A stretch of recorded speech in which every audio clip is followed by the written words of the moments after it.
जम्मू कश्मीर में सिखों और हिंदुओं की चुन चुनकर हत्या पर पीएम नरेंद्र मोदी ने चुप्पी ओढ़े विपक्षी दलों खासकर राहुल गांधी, प्रियंका गांधी और मानवाधिकारों के लिए जब तक प्रदर्शन करने वाले लोगों को इशारों इशारों में सुना दिया है।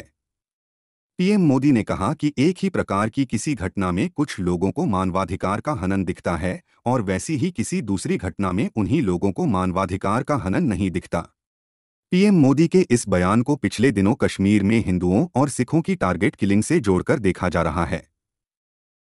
पीएम मोदी ने राष्ट्रीय मानवाधिकार आयोग के स्थापना दिवस पर बात इशारों में कही, लेकिन बेहद तीखी कही। पीएम मोदी ने कहा कि मानव अधिकारों पर चुनिंदा व्यवहार लोकतंत्र के लिए खतरा है। उन्होंने कहा, मानवाधिकार का बहुत ज्यादा हनन तब होता है जब उसे राजनीतिक रंग से देखा जाता है, राजनीतिक चश्मे से देखा जाता है, राजनीतिक नफा नुकसान के तराजू से तौला जाता है। उन्होंने कहा कि इस तरह का सेलेक्टिव व्यवहार लोकतंत्र के लिए भी उतना ही नुकसानदायक होता है। मोदी ने कहा कि हाल के वर्षों में मानवाधिकार की व्याख्या कुछ लोग अपने अपने तरीके से अपने अपने हितों को देखकर करने लगे हैं। एक ही प्रकार की किसी घटना में कुछ लोगों को मानवाधिकार का हनन दिखता है और वैसी ही किसी दूसरी घटना में उन्हीं लोगों को मानवाधिकार का हनन नहीं दिखता। इस प्रकार की मानसिकता भी मानवाधिकार को बहुत ज्यादा नुकसान पहुंचाती है। उन्होंने कहा, एक ऐसे समय में जब पूरी दुनिया विश्व युद्ध की हिंसा में झुलस रही है, भारत ने पूरी दुनिया को अधिकार और अहिंसा का मार्ग सुझाया है।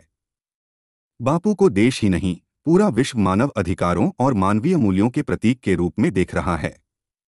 बीते दशकों में ऐसे कितने ही अवसर विश्व के सामने आए हैं जब दुनिया भ्रमित हुई है, भटकी है, लेकिन भारत मानवाधिकारों के प्रति हमेशा प्रतिबद्ध रहा है, संवेदनशील रहा है।